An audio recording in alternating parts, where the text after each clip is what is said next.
Housing in California is incredibly expensive, but it wasn't always that way. However, in about 1970, home prices and rents throughout California started growing much faster than they were in the rest of the country. And today, a typical California home costs about $440,000. In the rest of the country, it's just $180,000. Rents are also much higher in California. The typical rent for a monthly apartment is about $1,240. And in the rest of the country, it's just more than $800 a month. The reasons for California's expensive housing can largely be understood by looking at its coastal communities. California's coastal communities are very desirable places to live, and many households wish to live there. And to meet this high demand for housing, these communities generally need to build more housing than the typical community in the United States. However, looking over the last 3 decades, these communities have not been building more housing than the typical U.S. community, and in fact, they've been building less, and construction rates have been falling.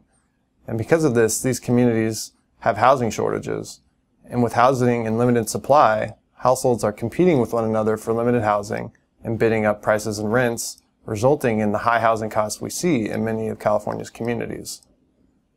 Over the last 3 decades, housing prices in California's major metros have risen significantly faster than the rest of the country, largely because too little housing has been built in these areas to accommodate demand to live there. Had these areas built more housing, their housing costs could have risen at a pace more comparable with the rest of the country. We estimate that California's major metros needed to build somewhere between 70,000 and 110,000 additional units each year on top of the 120,000 units they've built on average over the past 3 decades in order to keep their housing costs from growing faster than the rest of the country. We've developed several recommendations for the legislature as they consider how to approach California's high housing costs. First, build more housing. Do it in coastal cities and build it densely. Secondly, doing so will probably require major changes to existing policies that have been important for the state for decades.